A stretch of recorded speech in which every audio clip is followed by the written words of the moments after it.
तस्य ज्ञानाञ्जनशलाकया चक्षुरुन्मीलितं येन तस्मै श्रीगुरवे नमः। सम्पाद्य ज्ञानं च विदाय भक्तिं विलोकितो येन समाधिराजः। वैराग्यवन्तं सुविचारयुक्तं नमामि योगं शिरसा गुरुन्तं। नमामि योगं शिरसा गुरुन्तं। नमामि योगं शिरसा गुरुन्तं। श्रीमंत ज्ञानेश्वरीचं चिंतन आपलं चाललंय. पहिल्या आणि दुसऱ्या अध्यायाचं चिंतन आपण करून आलो. तिसऱ्या अध्यायाला आपण सुरुवात केलेली आहे. अर्जुन भगवंताला म्हणतोय, भगवंता अरे तू सांगत असताना मला असं गोंधळात टाकू नको. तुझं जे बोलणं आहे ना बाबा, ते बोलणं आम्हाला गोंधळात टाकते. व्यामिश्रेणे वाक्येन बुद्धिं मोहयसी मे तदेकं वद निश्चित्त येन श्रेयो हमाप्नुयाम. अर्जुन म्हणतो, अरे भगवंता तू बोलतोय, पण तुझं बोलणं काय बाबा आमच्या लक्षात येत नाही. तू जे बोलतोय ते बोलणं आम्हाला गोंधळात टाकणार आहे. मी तुला विनंती केली की देवा, अरे माझं सध्या गोंधळलेल्या अवस्थेला मी प्राप्त झालोय, तर या गोंधळलेल्या अवस्थेतून मला बाहेर काढ म्हणून मी तुझी प्रार्थना करू गेलो. तर आता अशी स्थिती निर्माण झाली आहे की तुझं बोलणं ऐकल्यानंतरही मी गोंधळातच आहे. नवे नवे माझा गोंधळ बाजूला राहिला आणि तू सांगितलेल्या गोष्टीचाच गोंधळ माझ्या समोर निर्माण झाला. त्याच्यामुळे देवा रे काहीतरी एक सांग, काहीतरी एक सांग. तुझं हे असं सांगणं बरं नाही, तुझं हे असं सांगणं आम्हासाठी हितकारक नाही. आणि मग तो अर्जुन देवाला विविध पद्धतीने सांगतोय की देवा तुझं बोलणं कसं आहे. देवा अरे तुझं हे शहाणपणाचं बोलणं असेल, तुझा हा जर उपदेश असेल तर मग वाटोळा करणं कशाला म्हणायचं रे देवा. असं अनेक पद्धतीने अर्जुन बोलला. मात्र आता अर्जुनाला असं वाटायला लागलं की आपण थोडं वाढवा बोलतोय. म्हणून अर्जुनाने शब्द सावरले. अर्जुन देवाला म्हणतो, देवा देवीचे श्रीकृष्ण तुझे चरित्र काही नेहमीचे. आणि देवा तसं जर पाहायला गेलं तर तुझं चरित्र नेहमीचे, तुझं वागणं, तुझं बोलणं याच्याविषयी आमच्यासारख्यानं काहीतरी मत मांडणं चुकीचं आहे. कारण की काय, चित्त महाशी माझी हे नेहमीचे. देवा तू माझं परीक्षा घेत असेल. मला देवा एक स्वभाव आहे, देवाचे स्वभाव आहे की तो समोरच्याशी संबंध ठेवत असताना, समोरच्याशी जोडला जात असताना, समोरच्याला आपलंसं करत असताना समोरचा भक्तीत खरा आहे की नाही याची तो परीक्षा घेत असतो. तुम्ही बघा, प्रत्येक भक्ताच्या जीवनात परीक्षा आहे.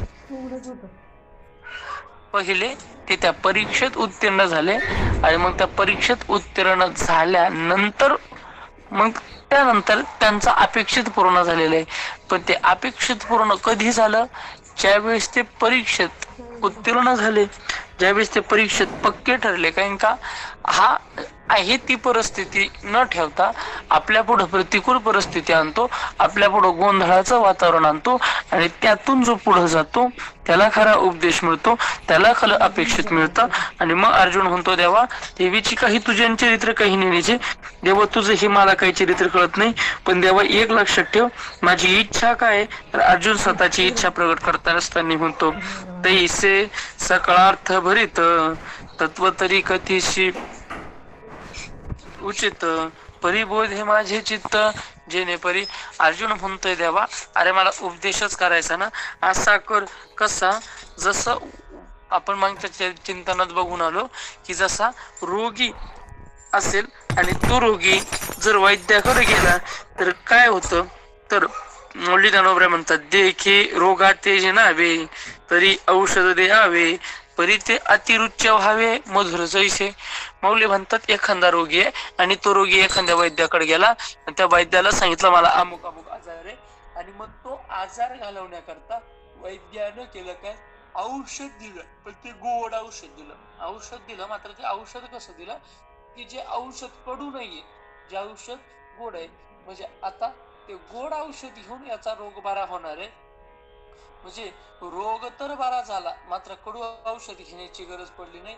तसं देवा मला उपदेश कर, मात्र तो उपदेश उपदेश अडखळत अवघडत नको करू, मला जो उपदेश करायचा तो कसा कर, तैसे सकाळ अर्थभरित, देवा अर्थभरित असा उपदेश कर, सुटसुटीत असा उपदेश कर.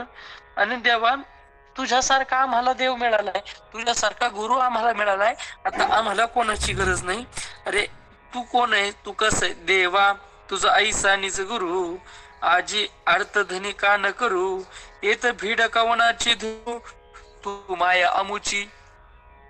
अर्जुन म्हणतोय भगवंता, अरे तुझा ऐसा निज गुरु, आम्हाला गुरु लादलाय कोण, अरे तुझ्यासारखा, आणि मग अर्थधनी का न करू, अरे जे पाहिजे ते आज पूर्ण करून आम्ही काय घेऊ नये, इथं भीड कवनाची धरू तो माया आमची.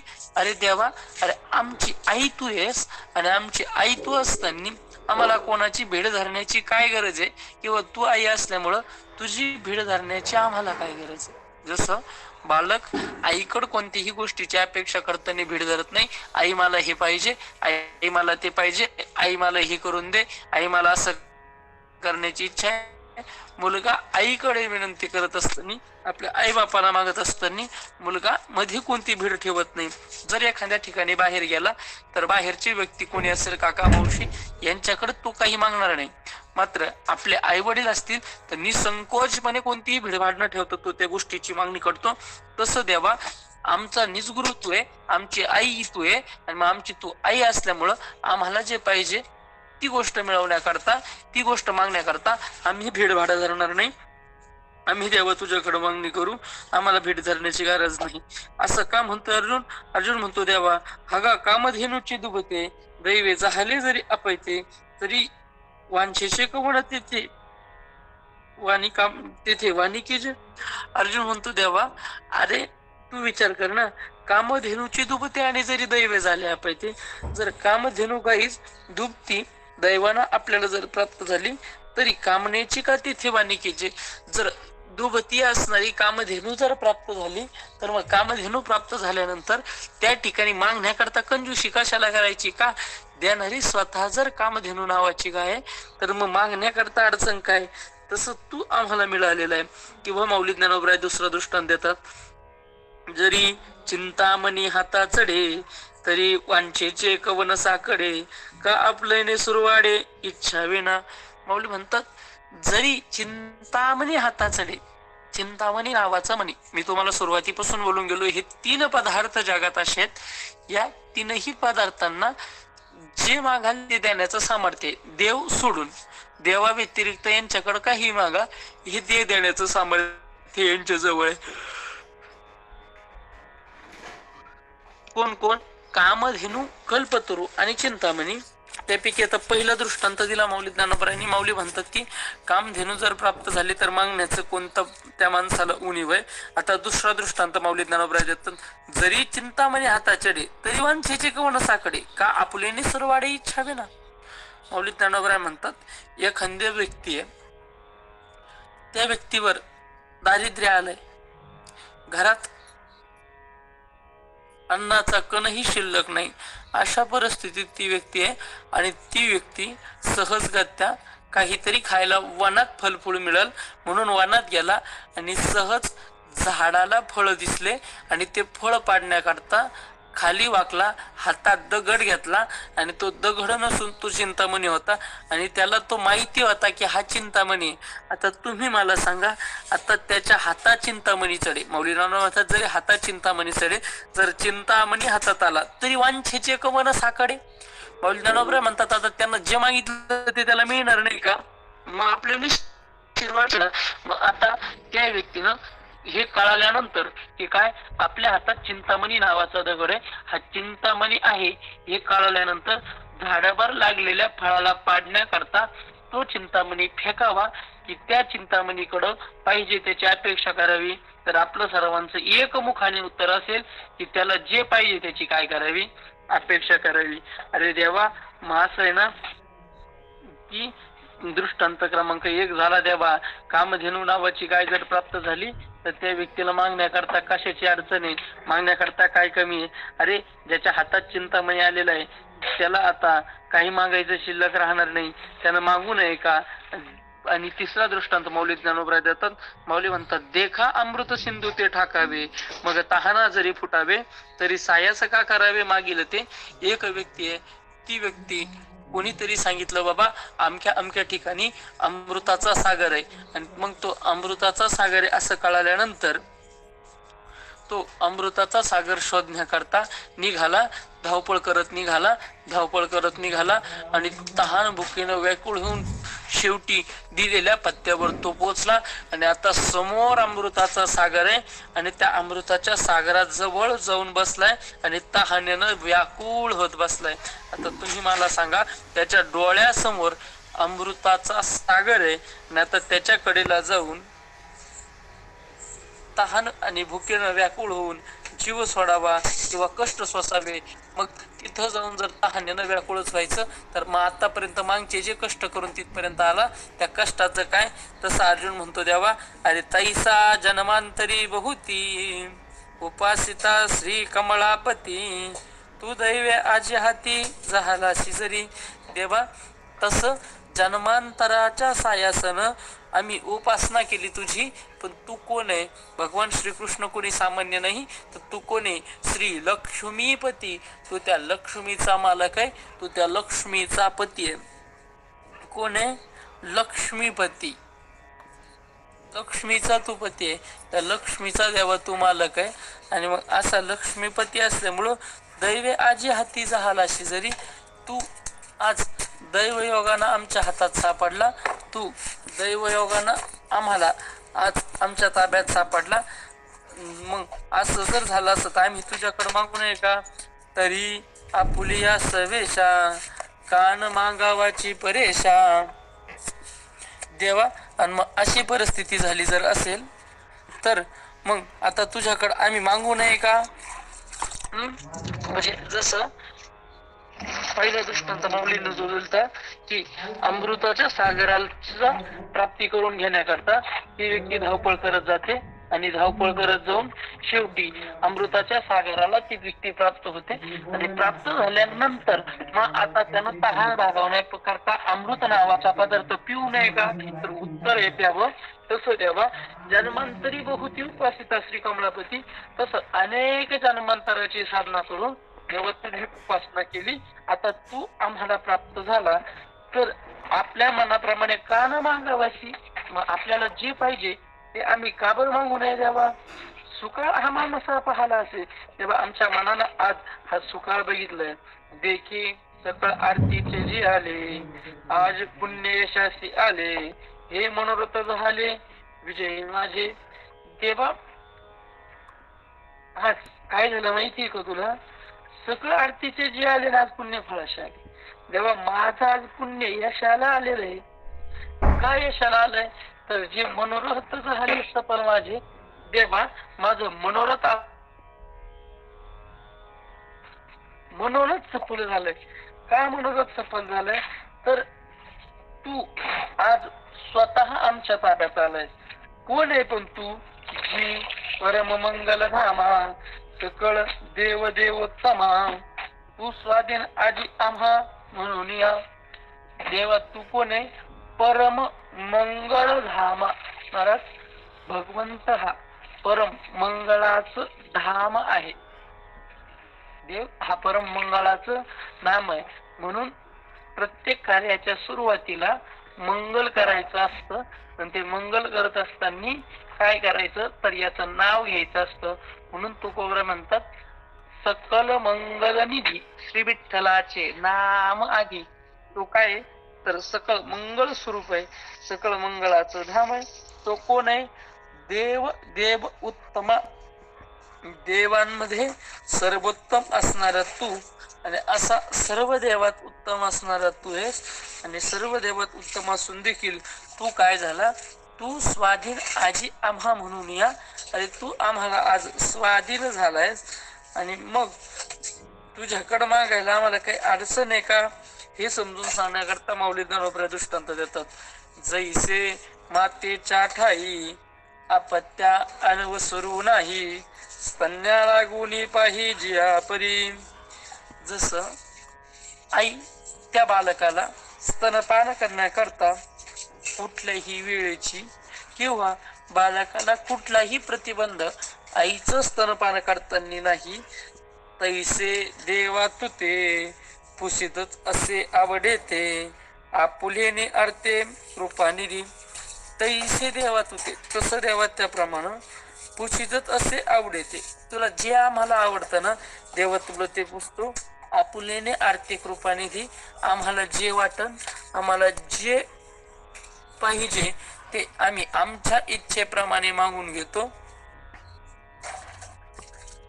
आणि ते मागत असताना आम्हाला कुठलीच अडचण नाही. जसं बालकाला आईचं स्तनपान करताना कुठलीच अडचण नाही तसं आम्हाला तुझ्याकडे मागताना कुठलीच अडचण नाही. म्हणून अर्जुन म्हणतोय देवा अरे विनंती बाबा माझी तुला काय तरी पारत्रिकी हित आणि आचरता तरी उचित ते सांगे एक निश्चित पार्थ म्हणे. अर्जुनाने सांगितलं देवा तरी पारत्रिकी हित आता आमचं परलोकात जनकल्याण होईल आणि आचरता तरी उचित. हे बघ परलोकात आमचं कल्याण झालं पाहिजे याच्यात संशय नाही. मात्र आता पण आचरण करताना ते उचित हवं. हे अर्जुन का म्हणतोय माहितीये का? माग देवाने सांगितलं होतं अर्जुनाला तो वा प्राप्तसी स्वर्ग जितवा वा भोक्षसी महिम. अर्जुना जर जिंकला तर स्वर्ग मिळणार आहे आणि जिंकला तर पृथ्वीचं राज्य मिळेल आणि मेला तर स्वर्ग मिळेल. असं अर्जुनाला देवाने सांगितलं होतं. आणि मग अर्जुनानं विचार केला का कुठं स्वर्ग मिळणार आहे हे मान्य आहे मात्र इथं आपल्या लोकांशी भांडावं लागेल हे काय बरं नाही. म्हणून अर्जुन म्हणतो देवा तू मला सांग मात्र असं सांग का ज्यानं नंतर तर कल्याण झालंच पाहिजे त्याच्याविषयी काही अडचण नाही. मात्र आज देखील आम्हाला आचरण करताना ते उचित पाहिजे असं सांग. पण सांगत असताना दोन सांगू नको सांगत असताना एक सांग असं कोण म्हणतोय तर अर्जुन म्हणतोय. आणि मग त्या अर्जुनाच्या प्रश्नाला उत्तर भगवंत तिसऱ्या श्लोकात देतात. भगवंत म्हणतात लोकेस्मिन द्विविधा निष्ठा पुरा प्रोक्ता मया नघ ज्ञानयोगेन सांख्यानां कर्मयोगेन योगिनां. भगवंत म्हणतात अर्जुना पूर्वीच्या काळापासून हे दोन मार्ग चालत आलेले ज्ञानयोग्यांचा सांख्य मार्ग योगी लोकांचा खरं मार्ग असे दोन मार्ग चालत आले. त्यावेळेस मग भगवंत समजून सांगतात. माऊली ज्ञानोबा म्हणतात या बोला श्री अच्युत म्हणतसे विस्मित अर्जुना हा ध्वनित अभिप्रायो. अर्जुन असं बोलल्यानंतर भगवंत विस्मित झाले आणि विस्मित झालेला तो भगवंत स्वतःला म्हणतोय की या अर्जुनाला असं काय झालंय. म्हणून देवानं विचार केला आता आपल्यात बोलण्यापेक्षा अर्जुनालाच बोलू. आणि मग भगवंत अर्जुन म्हणतात अर्जुना अरे हा ध्वनीचा अभिप्राय अरे मी जे बोललो ना अर्जुना हा या बोलण्याचा एक ध्वनीत भाव आहे. जे बुद्धियोग सांगता सांख्यमत संस्था प्रगटली स्वभावता प्रसंग्यामी. भगवत म्हणतात जे बुद्धियोग सांगता आम्ही सांगताना तर बुद्धियोग सांगत होतो मात्र सहजगत्या आली ओघाला आली म्हणून सांख्यमत संस्था म्हणजेच बुद्धियोग सांगता आम्ही थोडासा ज्ञानयोग सांगितला म्हणजे सांख्ययोग आम्ही सांगितला तो प्रसंगाने स्वभावता आम्ही प्रगट केला. आणि आमचा सांगण्याचा उद्देश तुला माहित नाही. तो उद्देश तू नेनसी म्हणून शोभलाची वायाची तरी आता जाणयाची उक्त दोन्ही. भगवंत अर्जुना तुला नेमका उद्देश माहिती नाही या गोष्टीचा आणि उद्देश माहिती नसल्यामुळं तू उगाच शुद्ध झालाय आणि उगाच शुद्ध झालाय. तर आता हे समजून घ्या अर्जुना हे दोन्ही पण मार्ग मीच सांगितलेले. हे दोन्ही पण मार्ग मीच सांगितलेले माया उक्ता मीच हे दोन्ही मार्ग सांगितलेले. अवधारी वीरश्रेष्ठा या लोकी या दोन्ही निष्ठा मधुचे पासून प्रगटा अनादि सिद्धा. अर्जुना ह्या ज्या दोन निष्ठा आहे ना म्हणजे कोणकोणत्या निष्ठा ज्ञानयोगेन सांख्यानां कर्मयोगेन योगिनां. तर हा सांख्ययोग आणि हा बुद्धियोग हे दोन्ही अर्जुना या लोकांमध्ये ज्या प्रगट झाल्या मजची पासून माझ्यापासूनच त्या प्रगट झालेल्या. एक ज्ञानयोग म्हणजे जो सांख्य अनुष्ठिजे जेथ ओळखी सवे पाविजे तत्रुपता. एक ज्ञानयोग म्हटलं जातं अर्जुन. आणि दुसरा हा जो ज्ञानयोग आहे ना, या ज्ञानयोगाचा अनुष्ठान कोण करतं तर सांख्य लोक या योगाचं अनुष्ठान करतात. आणि या ज्ञानयोगानं ओळख होण्याकरता जास्त वेळ लागत नाही. आणि ओळख एकदा झाली की ओळखी सवे पाविजे तद्रुपता. ओळख झाल्या झाल्या या योगाद्वारे तद्रुपतेला प्राप्त होतं म्हणजे मोक्षाला प्राप्त होतं.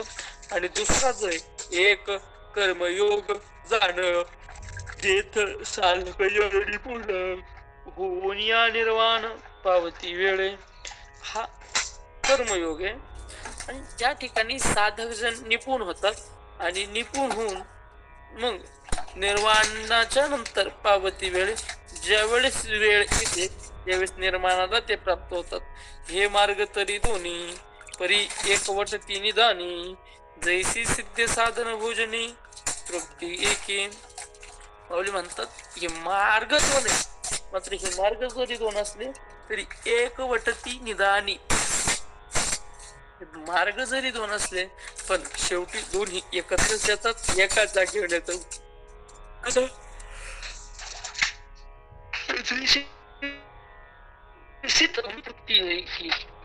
जर समजा एखादा व्यक्ती समजा मी जर मला भूक लागली आणि मला भूक लागल्यामुळे मी काय केलं मातोश्रींना सांगितलं आई मला भूक लागली. आणि मग मला भूक लागली म्हणल्यानंतर आईंनी मला खाण्याकरता दिलं खाण्याकरता बनवून दिलं. आता आईंनी मला खाण्याकरता बोलवून दिलं. ते बनवलेलं खाल्ल्यानंतर माझी भूक भागली. ते बनवलेलं खाल्ल्यानंतर भूक भागली मला तृप्त मिळाली म्हणजे सिद्ध भोजनी तृप्ती. आईंनी बनवून दिलेलं अन्न खाल्लं माझी भूक भागली. आता आईंनी बनवून दिलेलं अन्न खाल्लं म्हणजे आईंनी दिलेलं अन्न होतं सिद्ध अन्न. आता तुम्ही मला सांगा हे झालं सिद्ध अन्न. आता नंबर दुसरं अन्न जर मला भूक लागली घरी कोणीच नाही म्हणून मी काय केलं स्वतः पुरतं काहीतरी बनवलं आणि खाल्लं. बनवून खाल्लं तरीही पोट भरलं. आयतं बनवलेलं खाल्लं तरीही पोट भरलं. याला म्हणायचं सिद्ध अन्न आणि साध्य भोजन. सिद्ध भोजन म्हणजे आधीच तयार केलेलं भोजन आणि किंवा नंतर आपण बनवून घेतलेलं भोजन. भोजन कोणतंही असो ते भोजन तृप्त देणार आहे. किंवा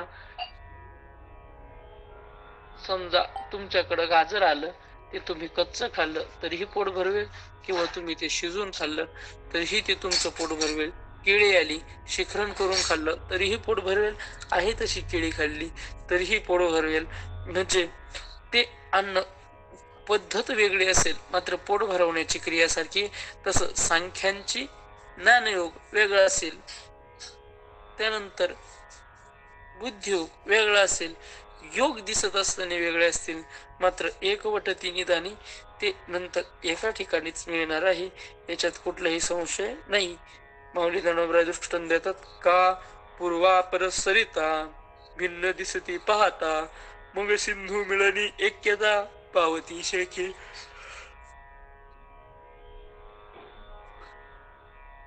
जशा दोन नद्या वेगवेगळीकडून वाहत येतात. कुठून येतात कशा येतात काय माहित नाही. फक्त वाहत वाहत वाहत वाहत वाहत येतात.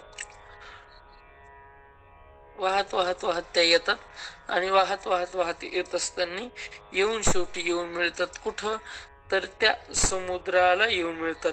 त्या आल्या कुठून कुठं कुठं फिरल्या याच्याशी काही संबंध नाही पण ते शेवटी मिळतात कुठं तर त्या समुद्राजवळ येऊन मिळतात.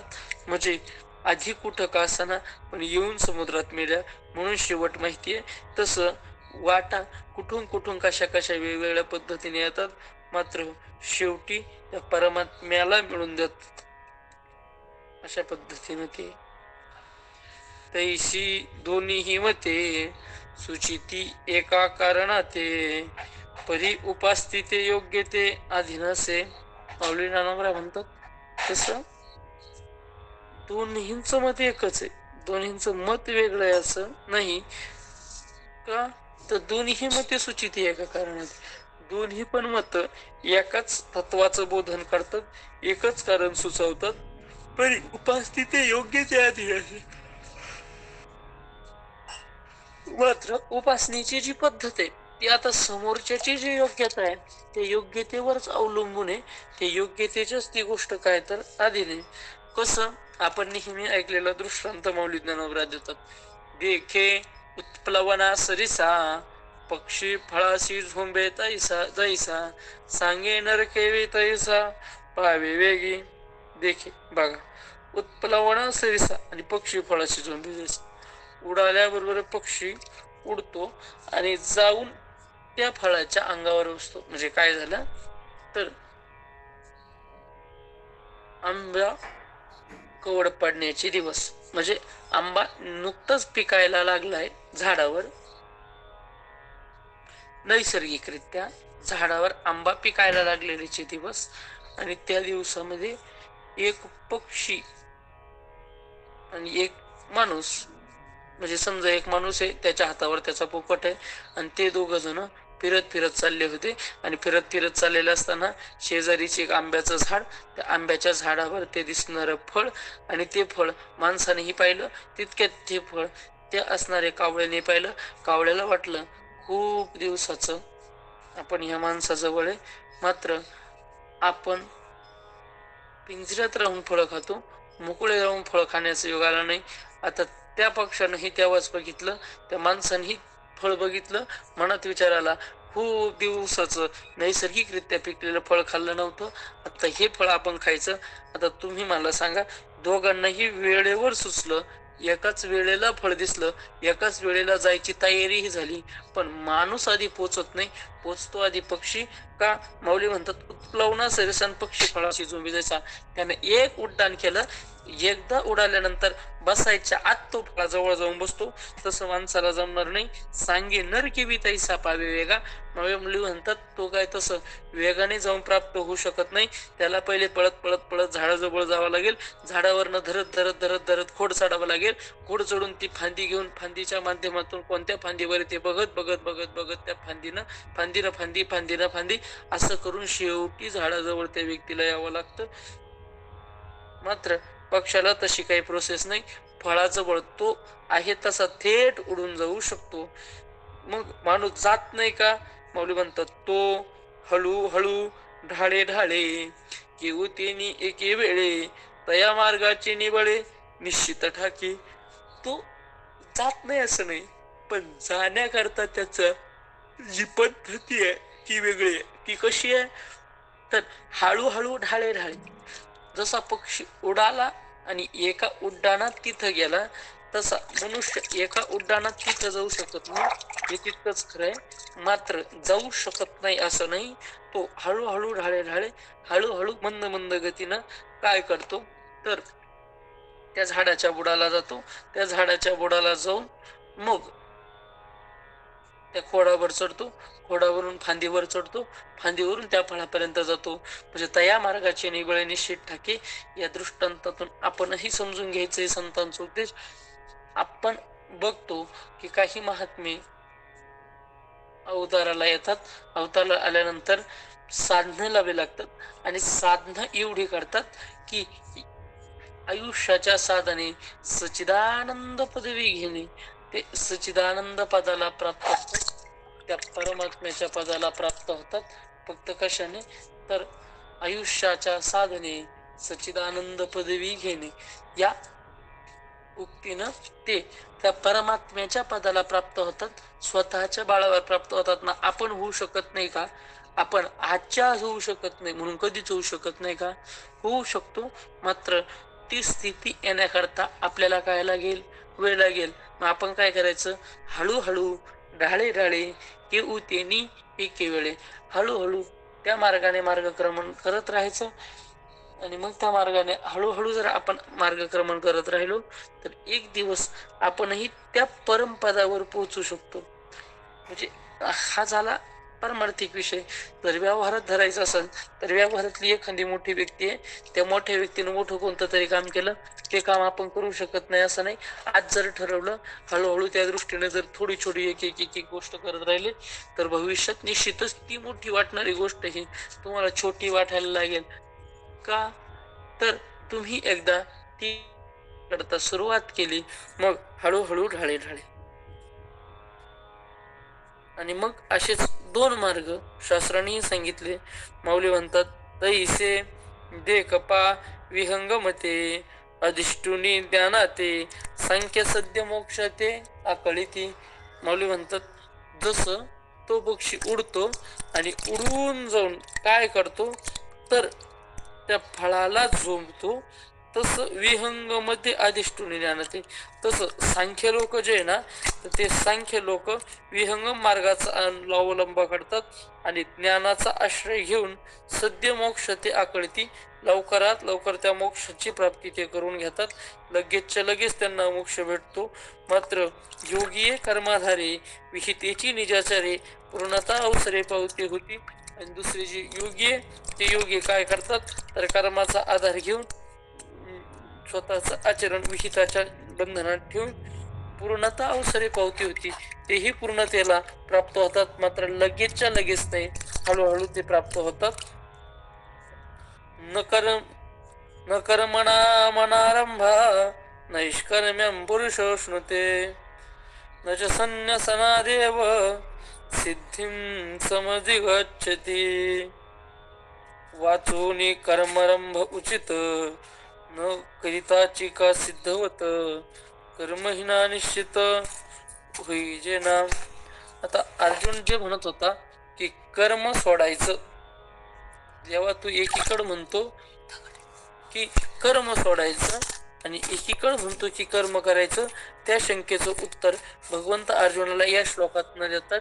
भगवंत अर्जुनाला म्हणतात, अरे वाचून कर्मारंभ उचित आणि न करता सिद्धवत कर्महीना निश्चित होईजे ना.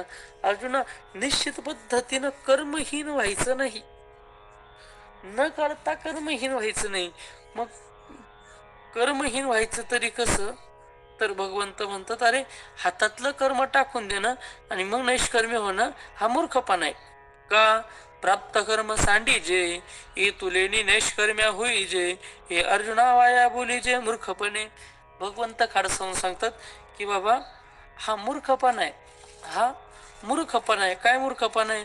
प्राप्त कर्म सांडील जे नेतुरेने नैष्कर्म्य होईजे. आपल्या वाट्याला जे कर्म आलंय ते कर्म सांडणं, ते कर्म सोडून देणं हा मूर्खपणा आहे. कसं सांगे पहिलं तिरा जावे. अर्जुना सांग बरं बाबा, मला जर पहिलं तीराला जायचं असेल आणि पहिलं तीराला जर जायचं असेल ऐसे व्यसन का जेत पावे तरी नावे ते त्याचे वेगळे केवी. माऊली म्हणतात, पलीकडे जायचं तर त्याच्या मनात आहे आणि पलीकडे जायचं मनात असून देखील त्यानं काय केलं म्हणे, नावेचा त्याग केला. एखादी 2 खड्याने भरलेली नदी आहे, नदीला पूर्णपणे पाणी आहे आणि अशा परिस्थितीमध्ये त्याला नावेनं पलीकडे गेल्याशिवाय दुसरा पर्याय नाही आणि मी नावेनं जाणार नाही, मी नावेचा त्याग केलेला आहे असा जो म्हणत असेल त्याला पलीकडे जाता येईल का?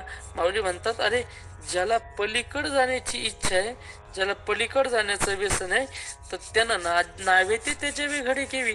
त्यानं नावेचा त्याग केला असं होईल का? तो नावेचा त्याग करू शकतो का? किंवा कसं ना तरी तृप्ती इच्छिजे तरी कैसेनी पाक न कीजे की सिद्धही नसे विजय की विसंगे. किंवा ना तरी तृप्ती इच्छिते. एखादा व्यक्ती उपाशी आहे, कालची चतुर्थी झाली आहे, आजचा सोमवार झालाय, 2 दिवसाचा उपवास झालाय आणि उपवासही असं नाही की खूप सारं काहीतरी खाऊन उपवास झालाय. नाहीतर मला आपलं शक्यतो कसं असतंय, इतर दिवशी खातो आपण थोडंसं आणि उपवासाच्या दिवशी आज माझा उपवास आहे, आज मला उपवास आहे, आज मला उपवास आहे म्हणत खातो आपण जास्त. असं नाही. तर त्या व्यक्तीनं कालची चतुर्थी ही केली, आजचा सोमवारही व्यवस्थित पद्धतीनं केला, आणि मग आता भूक लागलेली आहे, आणि भूक लागलेल्या अवस्थेत त्याने कैसेने पाकन कीजे, मग त्यानं स्वयंपाक करू नये का? बरं, स्वयंपाक नाही का करेना, मात्र सिद्धही नसेवी, जे सिद्ध जे बनवलेलं आहे ते पण खाऊ नये का त्यानं? जर त्याला तृप्त व्हायचंय तर तृप्त होण्याकरता त्यानं खाणं काय तर गरजेचं आहे. जव निरार्थता नाही तव व्यापार असे पाहि, मग संतुष्टीच्या ठाई खुंटे सहजे. कर्म कोणी सोडावं, कर्म कोणाचं सुटतं, हे एका शब्दात माऊलीने सांगितलं. माऊली म्हणतात, जव निरार्थता नाही तव व्यापार असे पाहि, जोपर्यंत आपल्या अंतःकरणात काहीतरी मिळवण्याची इच्छा आहे तोपर्यंत आपल्याला कर्म करणं गरजेचं आहे. तव व्यापार असे पाहि, जोपर्यंत तुम्हाला कर्म करण्याची इच्छा आहे तोपर्यंत तुम्हाला व्यापार आहे म्हणजे आहेच.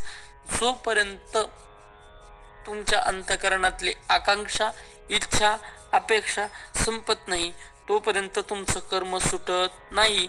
म्हणून तुकोबार म्हणतात, आमच्या अंतःकरणात इच्छा नाही म्हणून आम्हाला कर्तव्य नाही. काम नाही झालो पाहि रिकामा, कोणाला कर्तव्य नाही.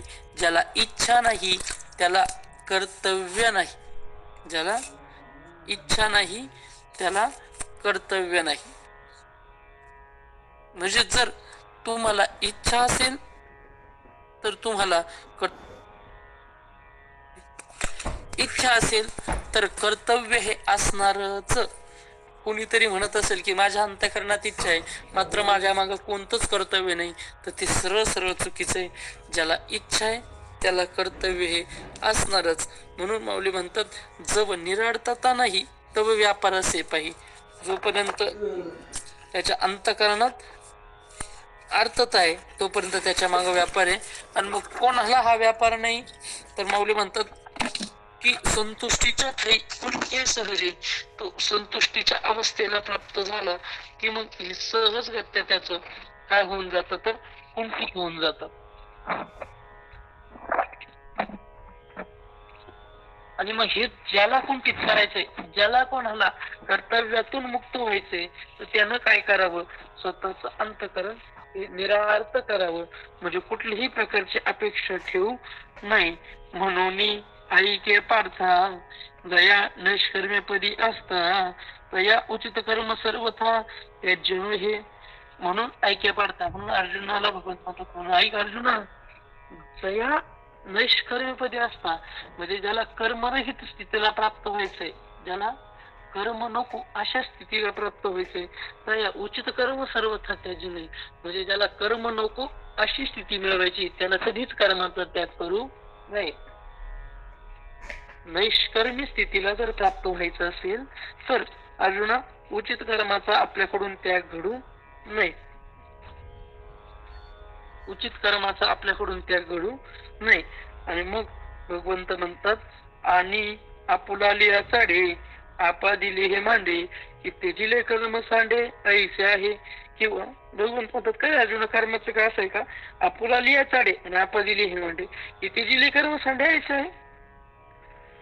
आपल्या इच्छेप्रमाणे जे धरलं, जे आवडलं, जे सुरू केलं ते, आणि त्याचे जे कर्म सांगायचे आपण त्याचा त्याग केला तर मग ते सांडतं, असं आहे का.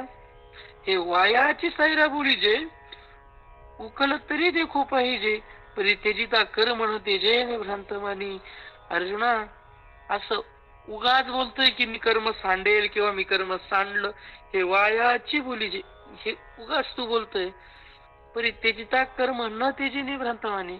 अरे त्याग करून देखील कर्माचा त्याग होत नाही हे तू निभ्रांत जाणी किंवा निभ्रांत माने. अर्जुना, हे तू संशय रहित, भ्रांतिरहित होऊन ऐक. कस तर भगवंत म्हणतात, अरे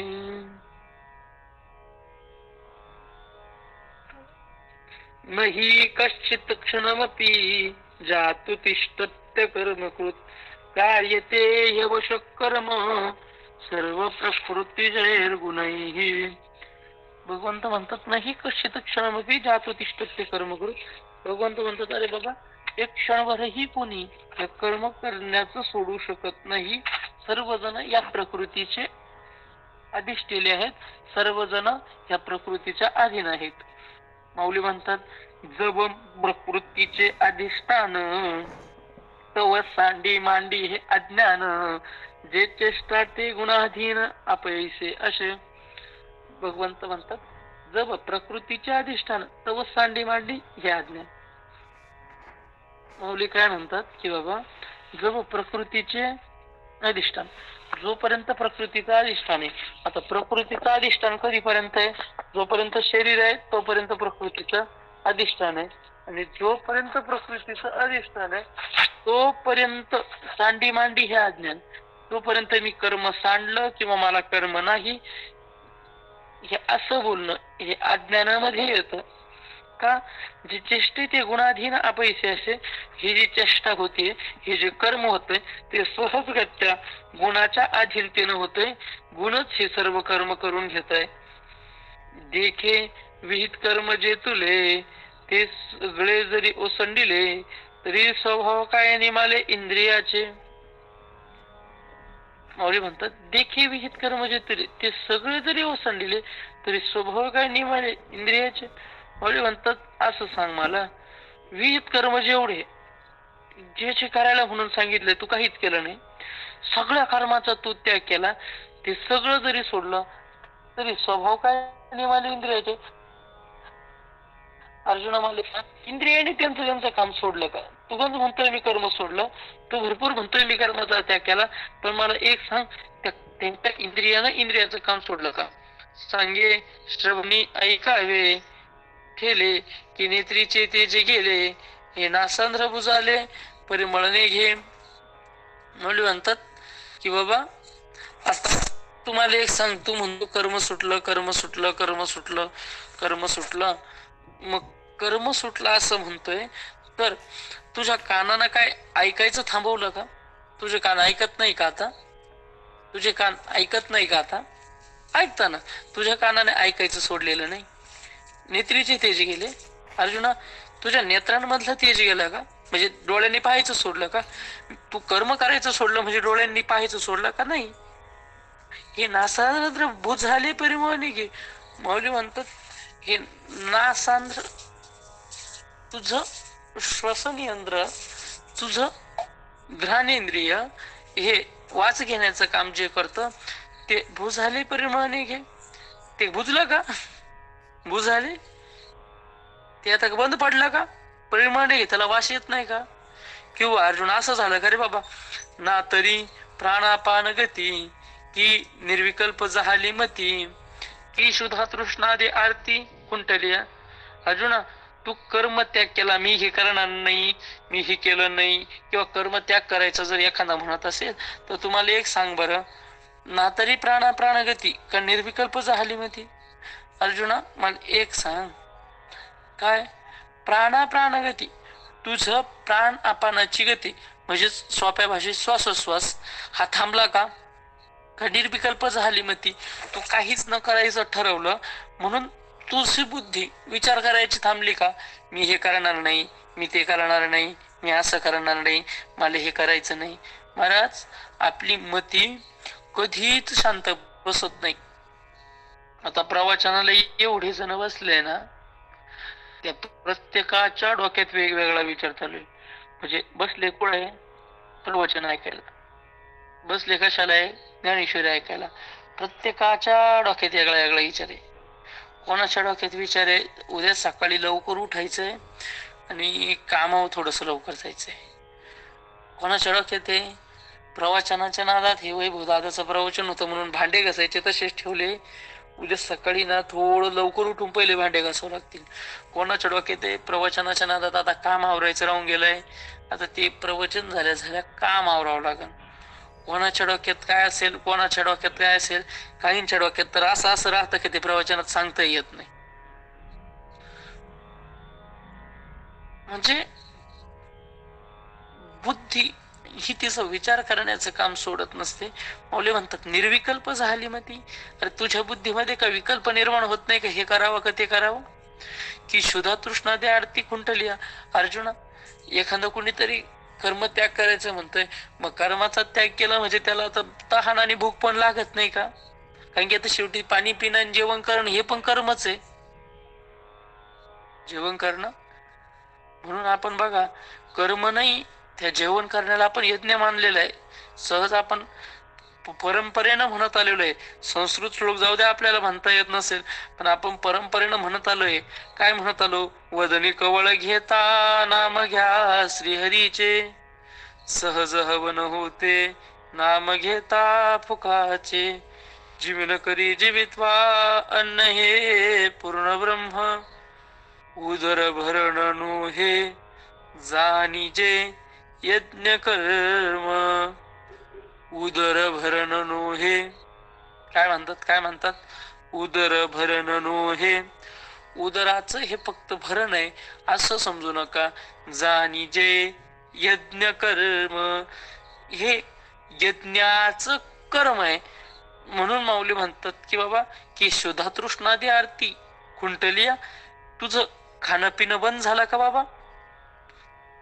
हे स्वप्नावबोध ठेले की चरण चालू विसरले, हे असो काय निमाले जन्म मृत्यू. मला एक सांग, हे स्वप्नावबोध ठेले अर्जुना, झोपणं आणि झोपेतून उठणं हे बंद पडलं का? कारण की आता झोपणं आणि झोपेतून उठणं हे पण तर कर्मच आहे ना. मग ते कर्म बंद पडलं की ते कर्म चालूच आहे. तर मग ते कर्म जर चालूच आहे, तर मग कोणतं कर्म बंद पडलं? की चरण चालू विसरले.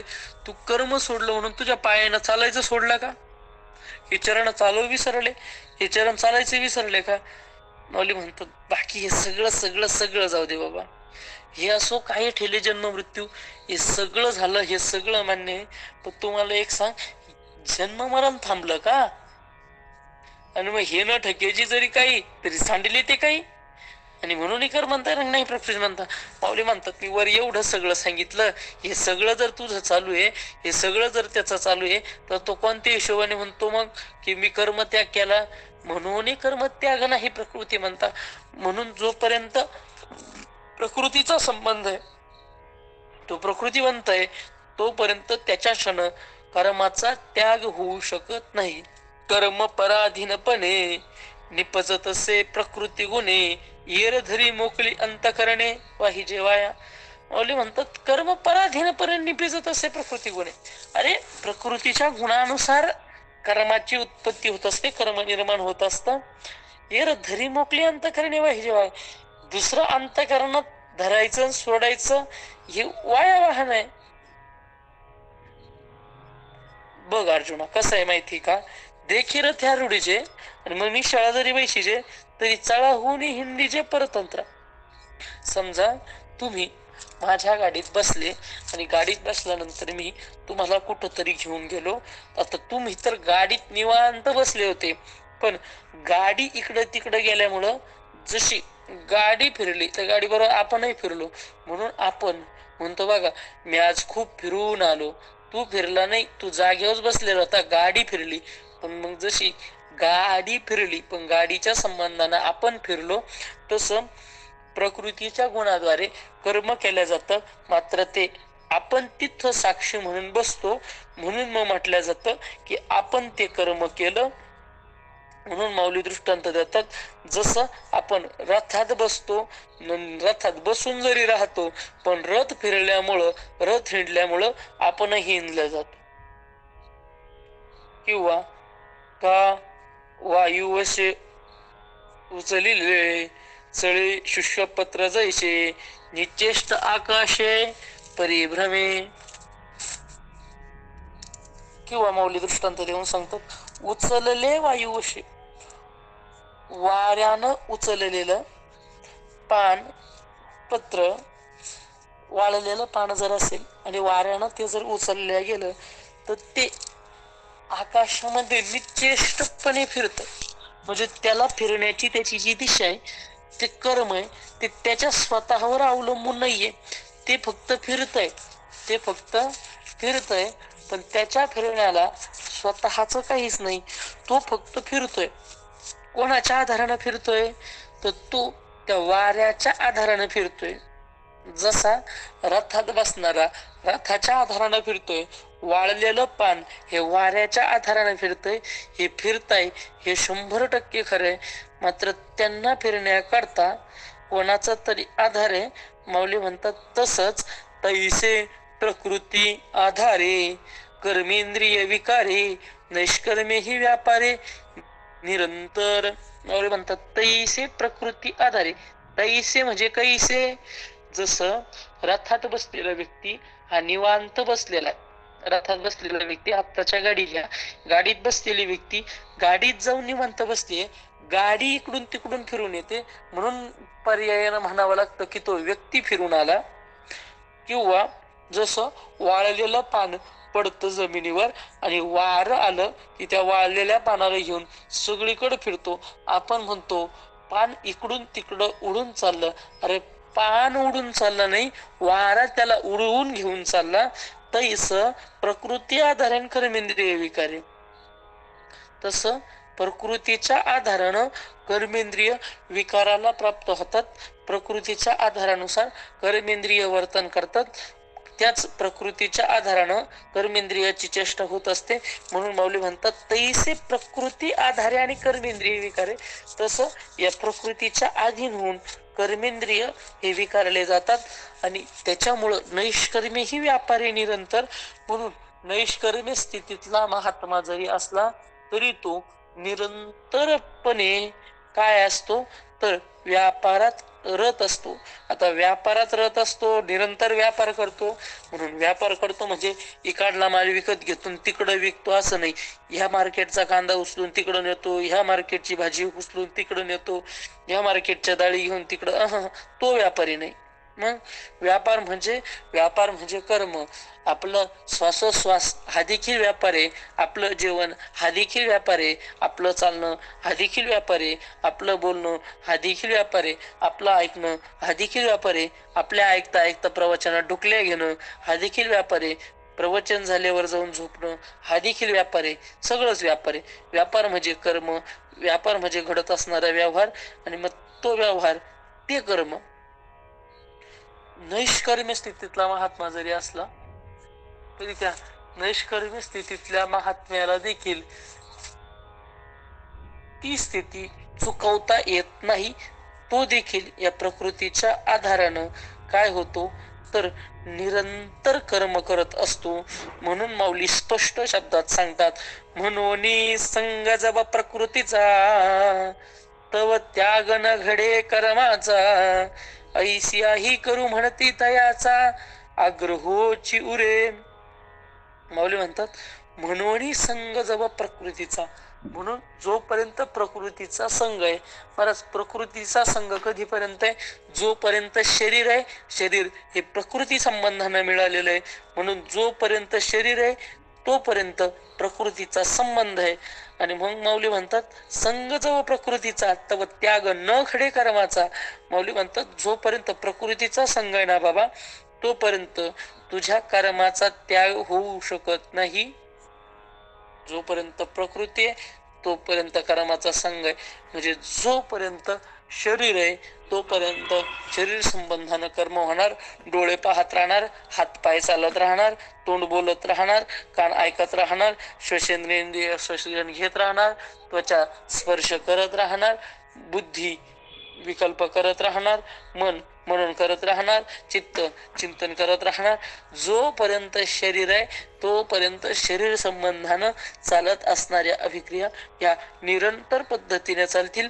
तो व्यापार घडत राहील आणि तब त्याग न घडे कर्माचा. माऊली म्हणतात ऐशाही करू म्हणती याचा आग्रह उचुरे.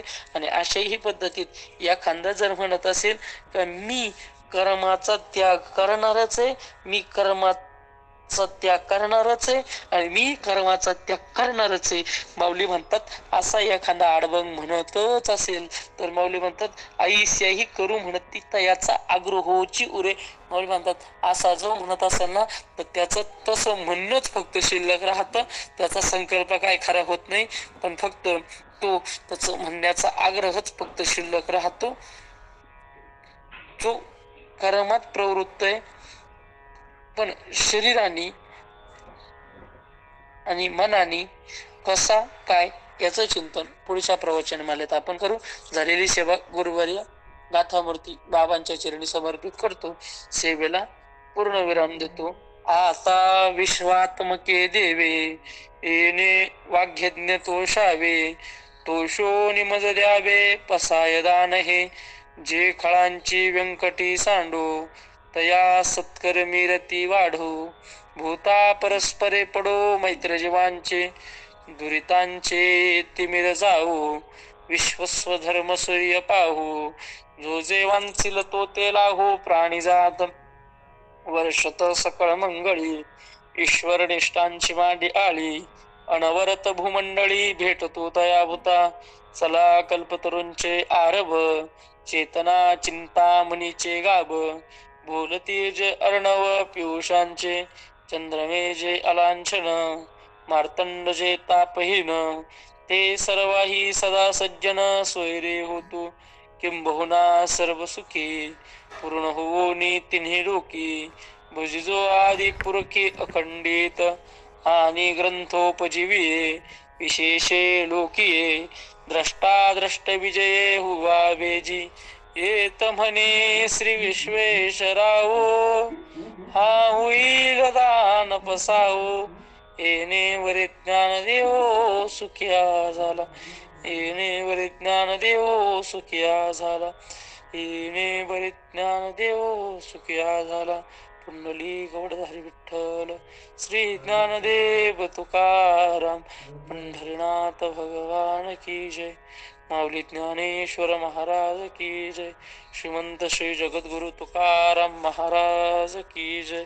सद्गुरु जोग महाराज की जय. तुम्हा सर्वांना विनंती आहे, तरी न्यूनते पुरते अधिकते सरते करून घ्यावे हे तुमते विनवितो असे आणि द्यावा. बाबा तुलाही विनंती आहे, तरी तुमचेने केले धर्म कीर्तन सिद्धी नेले.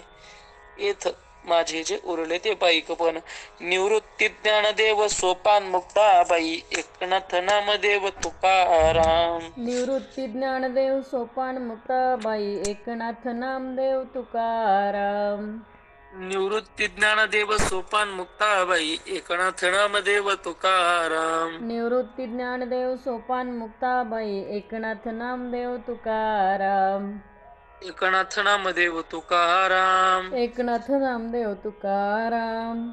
निवृत्ती ज्ञानदेव सोपान मुक्ताबाई, एकनाथ नामदेव तुकाराम. निवृत्ती ज्ञानदेव सोपान मुक्ताबाई, एकनाथ नामदेव तुकाराम. कुंडली पगडधारी विठ्ठल श्री ज्ञानदेव तुकाराम. पंढरीनाथ भगवान की जय. माऊली ज्ञानेश्वर महाराज की जय.